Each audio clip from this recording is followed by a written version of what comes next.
Hello दोस्तों, एक बार फिर से आप सभी का स्वागत है एजुकेशन बाइट पर।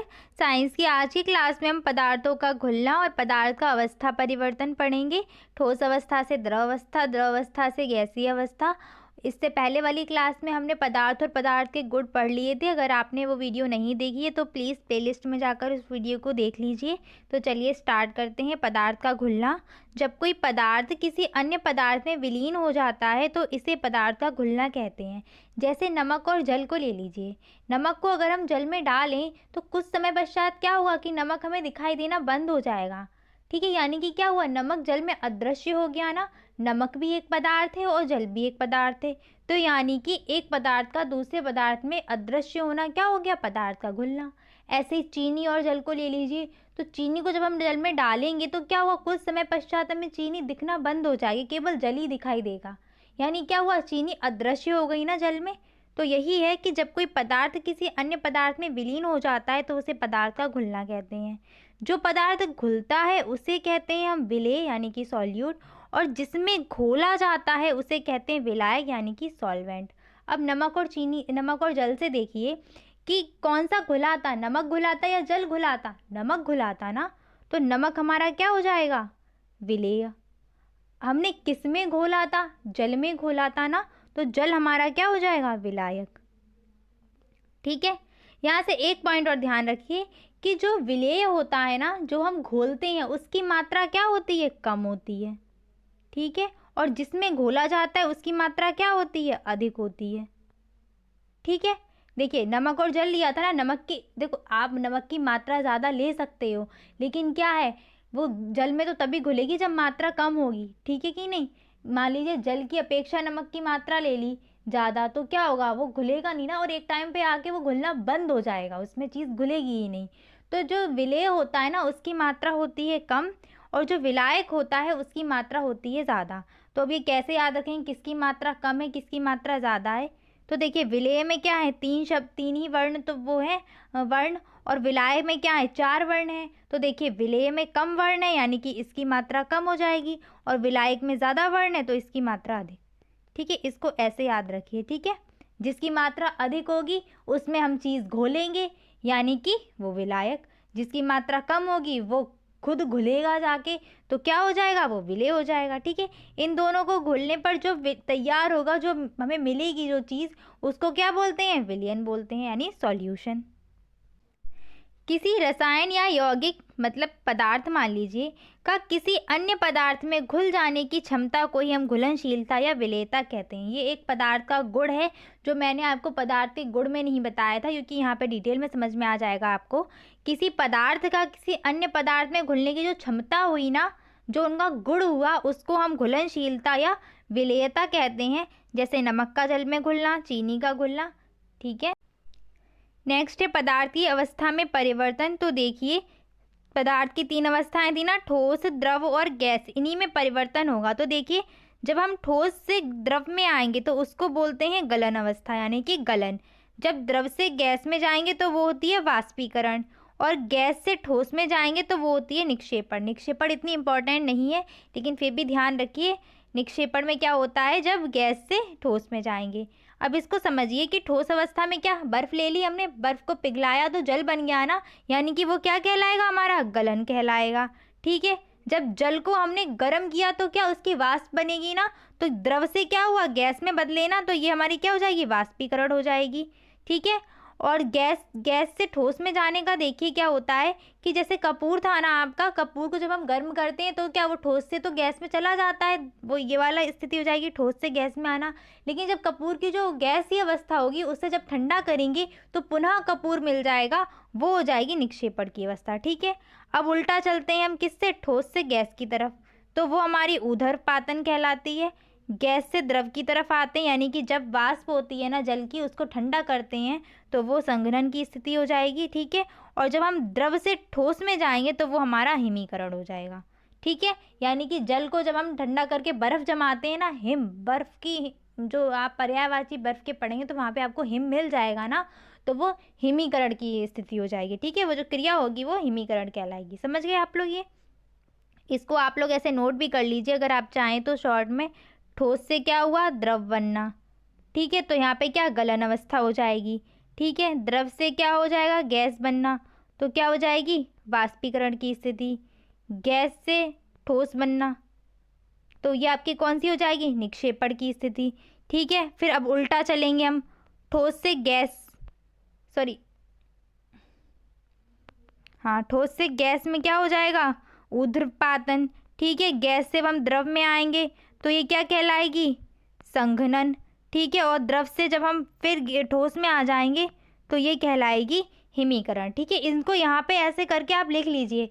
थ्योरी बनाना आसान होता है, थ्योरी का हमें रट्टा नहीं मारना, बस हमें इतना याद रखना है कि ठोस से गैस कब बन रहा है, गैस से ठोस में क्या हो रहा है, तो कौन सी स्थिति है, बस वो ध्यान रखना और थ्योरी आप खुद ही बना लेंगे।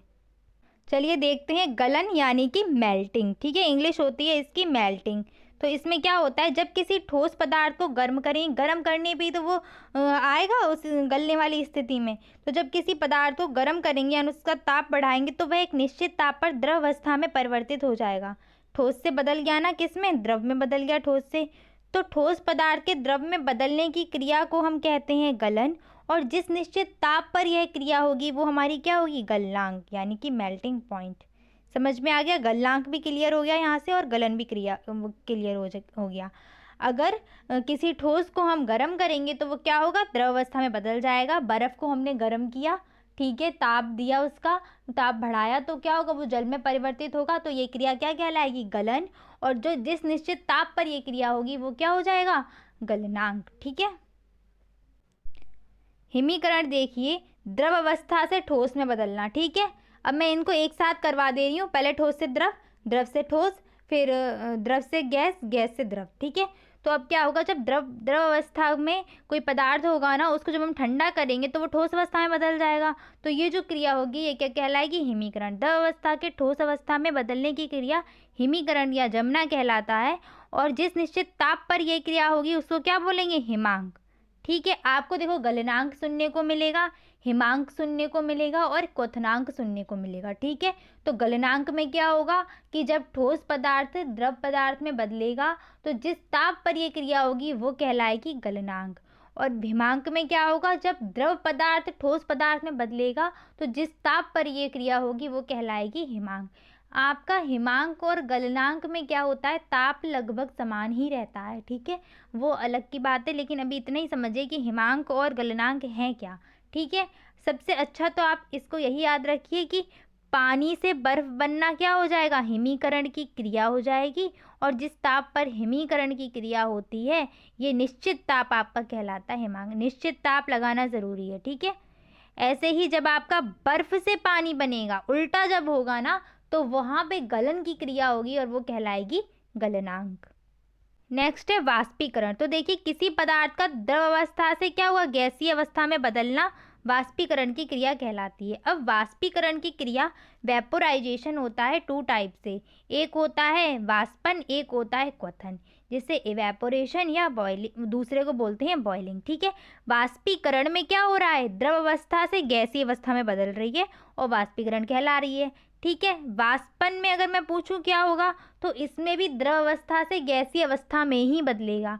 और क्वथन में पूछे क्या होगा, तो उसमें भी द्रव अवस्था से क्या होगा, आपका गैसीय अवस्था में बदलेगा। बस थोड़ा सा डिफरेंस है वाष्पन और क्वथन में, लेकिन ये दोनों क्रियाएं आपकी किस में ही आएंगी, वेपोराइजेशन में। ठीक है, तो टोटल इनका मतलब क्या हुआ कि द्रव अवस्था से गैसीय अवस्था में बदलना ही वेपोराइजेशन है, यानी कि वाष्पीकरण है। और इसमें आपकी दो आती हैं, एक आती है वाष्पन और एक आती है क्वथन। ठीक है, अब देखिए वाष्पन क्या होता है, किसी द्रव की सतह के कणों का गैस में बदलने की क्रिया वाष्पन कहलाती है। होता क्या है, वाष्पन और क्वथन में बस इतना ही अंतर है, कोई द्रव होगा ना, तो द्रव जैसे ये मान लिया कि इस बीकर में द्रव भरा हुआ है। ठीक है, तो वाष्पन की क्रिया में होगा कि सतह के कण यानी कि ऊपर के कण वाष्प में बदलेंगे। ठीक है, और जबकि क्वथन में क्या होता है, इस पूरे द्रव के कण एक साथ बदलने लगते हैं। ठीक है, सब कणों में खलबली मच जाती है। पानी को गर्म करते उबालते हो ना, तो ऊपर से नीचे तक उसमें बुलबुले उठने लगते हैं। ठीक है, तो वहाँ पर क्वथन हो रहा है। ठीक है, और नॉर्मल अगर हमने पानी धूप में रख दिया तो वहाँ पर क्या होता है कि ऊपर के कण जाने लगते हैं, तो वहाँ पर क्या हो रहा है, आपका वाष्पन हो रहा है। ठीक है, तो यह क्रिया प्रत्येक, इसमें क्या होता है, ये प्रत्येक ताप पर हो सकती है, लेकिन क्वथन की क्रिया के लिए एक निश्चित ताप की आवश्यकता होती है। जब किसी द्रव को वायु में खुला रख दिया जाए तो धीरे धीरे वह गैस अवस्था में परिवर्तित हो जाएगा और वायुमंडल में विलीन हो जाएगा। ठीक है, यही क्रिया वाष्पन कहलाती है और वाष्पन के इसी गुण को हम वाष्पशीलता कहते हैं। जैसे मान लीजिए पेट्रोल हो गई, ईथर हो गया, स्प्रिट हो गया, अगर हम इन्हें खुली अवस्था में छोड़ दें तो धीरे धीरे ये वाष्पित होगी, एकदम से नहीं होगी कि एकदम उड़ गई सारी, धीरे धीरे आराम से ये वाष्पित होती जाएंगी। ठीक है, प्रत्येक ताप पर ये क्रिया होगी। ठीक, और इसमें मैंने बताया है ना, सतह के कण जाएंगे। ठीक है, सतह के कण, जो भी द्रव भरा हुआ है पूरा इसमें, तो इस द्रव में से क्या जाएगा, सतह के कण जाएंगे ऊपर के। अब आइए क्वथन पर। सरल भाषा में क्वथन को हम उबाल कह सकते हैं। पानी को जब उबालते हैं ना तो वो क्वथन की क्रिया है। इसमें भी आपका द्रव जो है वो गैस में परिवर्तित होगा, लेकिन क्या होता है, इसमें एक साथ परिवर्तित होने लगता है। द्रव को गर्म करने पर जब संपूर्ण द्रव तेजी से गैसीय अवस्था में परिवर्तित होने लगता है और उसमें बुलबुले उठने लगते हैं, तो इस क्रिया को क्वथन या बॉइलिंग कहते हैं। बोलते भी हैं ना, पानी बॉईल करने रख दो। ठीक है, तो वही यहाँ पे जिस निश्चित ताप पर ये क्रिया होगी वो कहलाएगा क्वथनांक। तो यहाँ पर आपको 3 मिले थे, एक था गलनांक, समझ गए होंगे आप उसको, एक मिला था हिमांक और एक मिला था क्वथनांक। ठीक है, जल के हिमांक और गलनांक की बात करेंगे तो 0 डिग्री सेल्सियस हो जाएगा, और सॉरी, जल के गलनांक और हिमांक की बात करेंगे तो वो 0 डिग्री सेल्सियस हो जाएगा, और जल के क्वथनांक की बात करेंगे तो वो 100 डिग्री सेल्सियस। ठीक है, समझ गए। मतलब जब द्रव को गर्म करेंगे तो उसमें क्या है, जैसे मान लीजिए किसी बीकर में द्रव भरा हुआ है ना, और हमने इसको उठा के रख दिया गैस पर, तो क्या होगा, पूरे द्रव में धीरे धीरे बुलबुले उठने लगेंगे। ठीक है, और जैसे 100 डिग्री सेल्सियस ताप आता है ना, एकदम से वो वाष्पित होने लगता है, एकदम से मतलब उसमें से गैस बनने लगती है द्रव में से। ठीक है, तो वो क्रिया क्वथन कहलाती है। अब इनमें अंतर क्या है उसको देखते हैं। प्रत्येक ताप सतह, मतलब इसमें क्या है, प्रत्येक ताप पर ये हो सकती है, और क्वथन क्या है, निश्चित ताप पर होता है। केवल द्रव की सतह के अणु वाष्पित होते हैं इसमें, और इसमें क्या है, मतलब गैसीय अवस्था में बदलेंगे, और इसमें क्या है, द्रव का प्रत्येक भाग गैस में चेंज होने लगता है। ये धीरे धीरे होती है वाष्पन की क्रिया, और क्वथन की क्रिया तेजी से होती है। देखिए मैंने शॉर्ट में लिखा है, इसको आप अपनी लैंग्वेज में लिख सकते हैं, ऐसे लिख सकते हैं, क्वथन की क्रिया तेजी से होती है, वाष्पन की क्रिया धीरे धीरे होती है। तो इतनी लैंग्वेज आप लिख सकते हैं। वायु का प्रवाह एवं वायु की आर्द्रता से प्रभावित होती है, ये प्रभावित नहीं होती है। अब इस चीज़ को समझिए, जैसे जल को अगर हम ले लें, ठीक है, तो जल, अगर कपड़े सूख रहे हैं बाहर छत पे, या फिर जल को हमने रख दिया बाहर खुला हुआ, तो वहाँ पे क्या है, वायु में जो नमी होगी वो प्रभावित करेगी। ठीक है, जैसे शुष्क वायु हो गई, वायु में नमी नहीं है, तो क्या होगा, जल बहुत तेज़ी से मतलब गैस में परिवर्तित होगा। ठीक है, लेकिन अगर नमी है उसमें, वायु में आर्द्रता को नमी बोलते हैं। ठीक है, अगर नमी है वायु में तो वो धीरे धीरे होगा। ठीक है, उसकी गति धीमे होगी शुष्क वायु की अपेक्षा। ठीक है, ऐसी वायु के प्रवाह यानी कि वायु की गति भी प्रभावित करती है, लेकिन क्वथन में कुछ नहीं होता। क्वथन में हम एक ताप खुद ही दे रहे हैं, वहाँ पे ये प्रभावित नहीं करेंगे। ठीक है, देखिए आपकी हिमीकरण, गलन, ये सारी इंपॉर्टेंट है। बस आप इतना सा याद रखिए कि कौन, मतलब गलन में द्रव चेंज होता है, क्या होता है, बस इस चीज़ को याद रखिए। आपको ये याद होगा कि ठोस को द्रव में बदलना क्या हुआ, द्रव को ठोस में बदलना क्या हुआ। तो लैंग्वेज आप अपनी भाषा में बस इतनी सी लिखनी है कि द्रव अवस्था का ठोस अवस्था में बदलना हिमीकरण कहलाता है, जिस ताप पर ये क्रिया होती है वो हिमांक कहलाती है। ठीक है, ऐसे आप लैंग्वेज लिख सकते हैं। संघनन को देखते हैं। संघनन बहुत इंपॉर्टेंट है, और मैं बता रही हूँ ये पूछी जाती है, क्योंकि उनको पता है कि ये हिमीकरण गलन तो बच्चे कर लेते हैं। ठीक है, संघनन में कन्फ्यूज़न हो जाता है। तो संघनन में क्या होता है कि गैस अवस्था से द्रव अवस्था में परिवर्तित होना संघनन कहलाता है। ये आपकी वाष्पीकरण की उल्टी प्रोसेस है। ठीक है, देखो जो जल चक्र होता है हमारा, वो इस पे मतलब इसी पे डिपेंड करता है। होता क्या है, जो हमारा वायुमंडल में जो बाहर पानी है, ये क्या होगा, धीरे धीरे क्या होगा, वाष्पित होगा। वाष्पित हुआ यानी कि पहुंच गया क्या, बादलों के पास, बादल बन गए ना। अब वो जब ठंडा हो जाएगा ना, तो फिर वो बरसने लगता है। और ये जो क्रिया हुई ना बरसने की, वो तो गैस बन के तो ऊपर गया था ना, और वो फिर क्या हुआ, पानी बन के बरसने लगा। तो क्या गैस जो थी वो द्रव में परिवर्तित हो गई ना, तो वही हो गया हमारा संघनन। यानी कि वर्षा जो होती है वो संघनन का कारण है। ठीक है, वर्षा का होना क्या है? संघनन, यानी कि गैस बन के वाष्प बन के पानी ऊपर वायुमंडल में गया था और वहाँ से क्या हुआ कि पानी द्रव अवस्था में क्या हुआ? बरसने लगा, बारिश होने लगी। तो क्या हुआ यहाँ पर? गैस अवस्था किस में परिवर्तित हो गई? द्रव अवस्था में। तो यही संघनन कहलाएगा, यानी कि कंडेंसेशन। जैसे संघनन आपकी इम्पोर्टेंट थी, वैसे ये आपकी ऊर्ध्वपातन इम्पोर्टेंट है। ठीक है, तो इसमें क्या है, इसमें आपका ठोस अवस्था जो है ना वो गैस अवस्था में बदलेगी। देखिए ऐसा होता है, ठोस का द्रव में और फिर द्रव से वो जाता है गैस में। लेकिन इसमें क्या होता है कि ठोस आपकी सीधे गैस में परिवर्तित हो जाती है और किसी भी स्थिति में ये बीच में द्रव में नहीं आएगी, हमेशा सीधे ठोस से गैस में ही जाएगी। तो यही क्रिया आपकी ऊर्ध्वपातन कहलाती है। ऊर्ध्वपातन, इसे इस पूरी प्रक्रिया में ये मतलब द्रव अवस्था में चेंज नहीं होता, जैसे बता चुकी हूँ मैं। कपूर नौसांदर, कपूर को जब गर्म करेंगे सीधे वो गैस बन जाएगा, वो द्रव में परिवर्तित नहीं होता। ऐसे ही नौसांदर है आपका, बहुत इंपॉर्टेंट है, ये आपकी पूछी जाती है। और संघनन और ऊर्ध्वपातन आपकी बहुत इंपॉर्टेंट है। ठीक है, इनको देख के जाइएगा। नेक्स्ट है वाष्प और गैस में अंतर। तो वाष्प को बोलते हैं वेपर और गैस को बोलते हैं गैस। ठीक है, वाष्प और गैस में क्या अंतर है? वाष्प जो है वो गैस और तरल के बीच की स्थिति होती है। ठीक है, इनके संतुलन की स्थिति होती है, जबकि गैस तो एक खुद ही अवस्था है। ठीक है, पदार्थ की एक अवस्था पड़ी थी ना, गैसीय अवस्था, जिसमें आयतन और आकार दोनों अनिश्चित होते हैं, ये वही अवस्था है गैसीय अवस्था। लेकिन वाष्प कोई अवस्था नहीं है, ये गैस और द्रव के बीच का संतुलन स्थिति है वाष्प। ठीक है, वाष्प को आसानी से द्रवित कर सकते हैं। देखो आसानी से द्रवित करने का मतलब ये कि गैस की अपेक्षा हम आसानी से द्रवित कर लेंगे। ठीक है, जबकि गैस को आसानी से द्रवित नहीं किया जा सकता। ठीक है, वाष्प को आसानी से, मतलब देखो दोनों हैं तो गैसीय अवस्था में, लेकिन है क्या कि गैस तो खुद एक स्टेट है, लेकिन वाष्प क्या है? ये गैस और द्रव के बीच की स्टेट है। बीच की स्टेट क्या? बीच की स्थिति वही। ठीक है, और इसमें क्या है, इस पे हम अगर थोड़ा दाब डालेंगे तो ये द्रव बन जाएगी वापस। लेकिन गैस पे क्या है? गैस पे दाब डाल के इसको द्रव नहीं बनाया जा सकता, यानी कि आसानी से इसे द्रव में परिवर्तित नहीं कर सकते हम। नेक्स्ट देखिए, दाब बढ़ाकर बिना ताप कम किए, जो मैं अभी पॉइंट आपको बता रही थी कि दाब बढ़ाकर, यानी कि जो वाष्प है ना इस पे हम केवल दाब बढ़ा दें, प्रेशर।